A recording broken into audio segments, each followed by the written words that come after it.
Hey, I'm Lurpus. I played Counter-Strike for a living for 8 years. I've been on the desk for some of the biggest events for 5 years. I know nothing about Counter-Strike, but then again, neither does Thorin. Welcome to his YouTube channel. New talent can be the most valuable quantity in CSGO, in any game really, but we're going to concentrate on CSGO right now. First of all, there are lower costs to securing and maintaining them. Buyouts may be non-existent, maybe very small in contrast to top-level players. The salary you pay them initially might be lower because you're giving them a try. They're rookies, maybe they have a shorter contract. They're not competing with as many teams to get them. They also might turn out to one day, perhaps even soon, be a godlike player, but who's playing as a result of being on your smaller team for a much, much lower salary than otherwise this player deserves relative to his performance level right now. I've often pointed out how some of the mouse sports players who were very, very good were getting far less than some players on NA teams who were significantly worse both individually and in terms of team performance and placings. When you have these talents, whether they're good enough for your team or not, if someone wants them, you can sell them on. If they show some promise, someone else wants to take some of that potential, parlay it into something, you could get a higher buyout for them than the one that you paid for them. If it all goes well, they might become the star of your team. Not just a good player and a player who can play for this year, but a player who you build around, you make championships from, you make him the face of your team.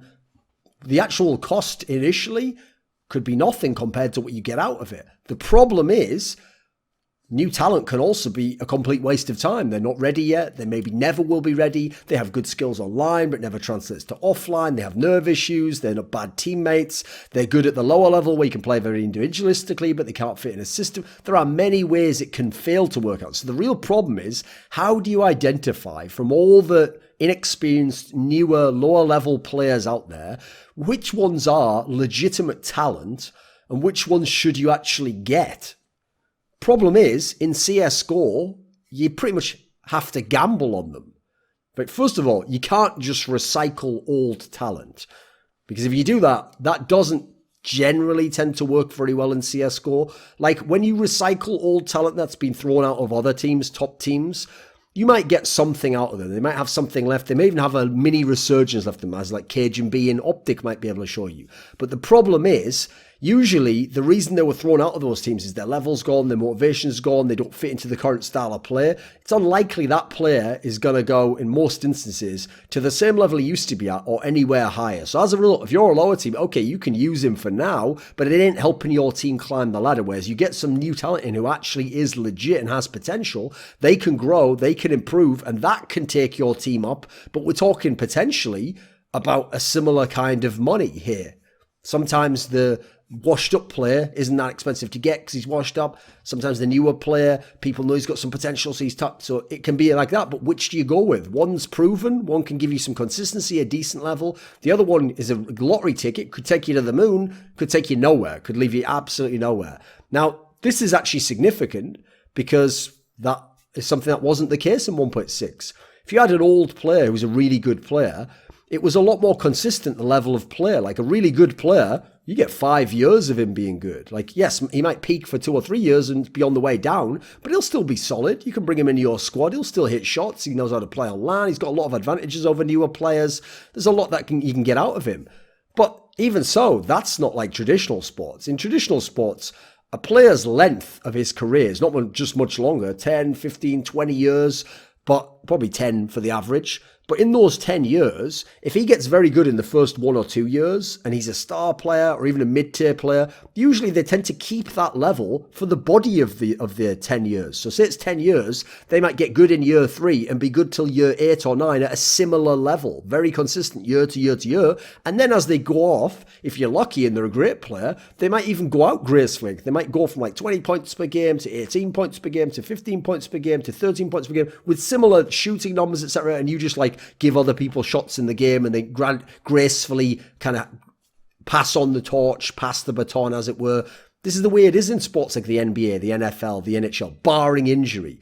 In esports games, first of all, players' forms beyond the gods of the game who are in their peak are very fluctuating up and down. And even then, the patches over which they tend to be very good, it's more like a month, 2 months. 3 months. If someone has 6 months, they're already approaching a very good player. Even decent players, if they can have 6 months continuous, that's a really valuable quantity. So again, it's hard to gauge how good old players are and how good the young up-and-coming players are. Is this guy actually on the way down, or will he recover? Is this guy a flash in the pan, or will he go all the way to the top? It's tough to know, and you can't really use the data set in the same way you would in traditional sports. The traditional method in Counter-Strike, so this is actually more akin to what we did in 1.6, is you don't pick up the young talent, the unproven talent, when you're the top team, or you're the best team in your region, or you're an elite team in the world. What you do is you wait for him to work his way up the ranks of your region or that area and get to the third best team, the second best team. And when he's in these teams, you're going to play him at a regional qualifier. This is 1.6, remember?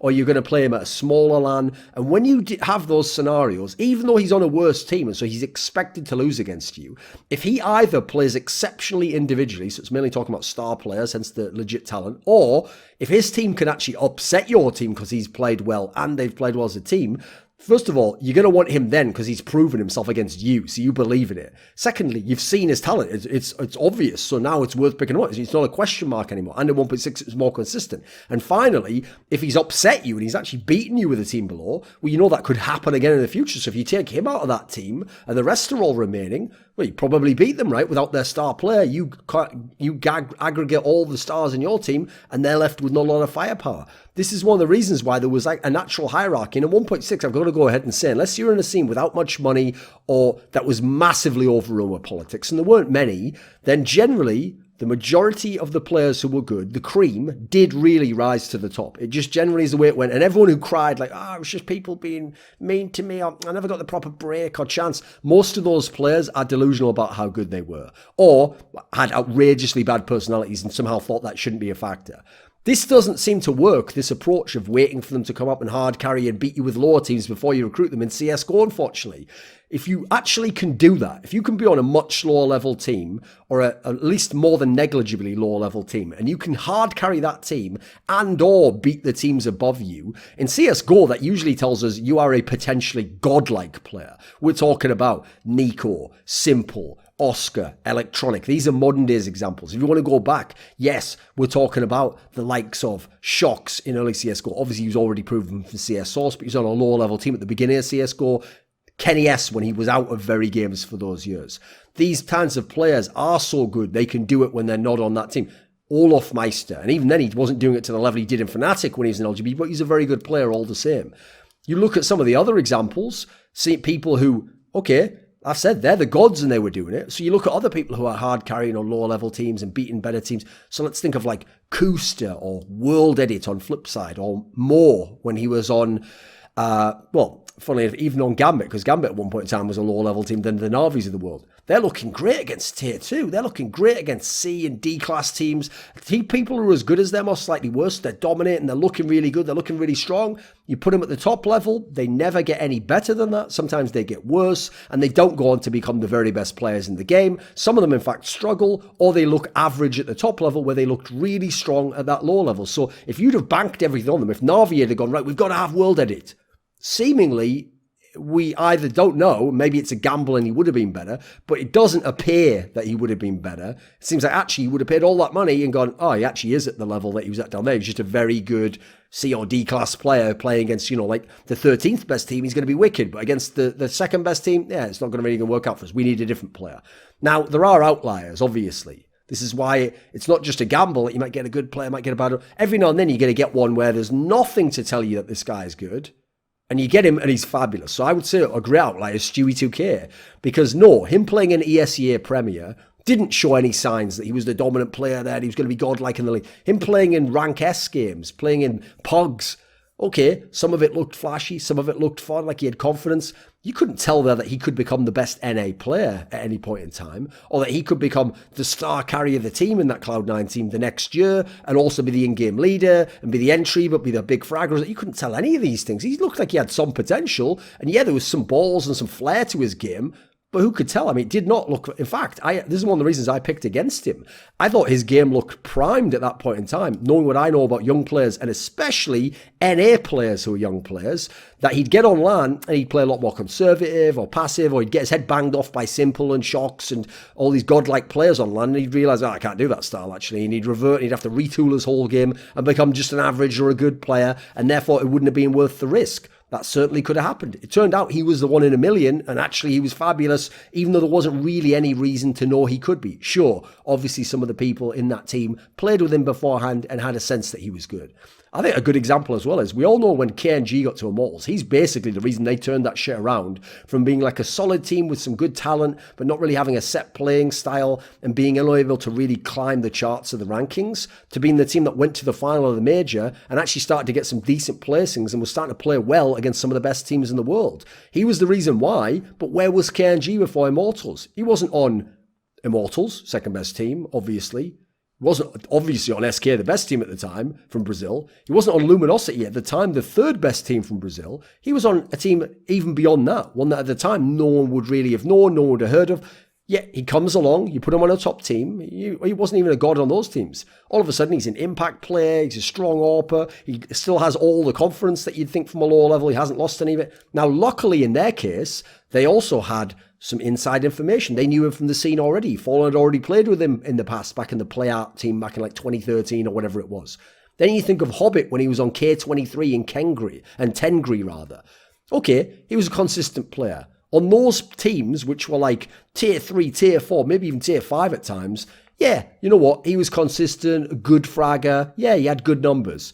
But there was no signs that he would go and be amazing when he came to Gambit.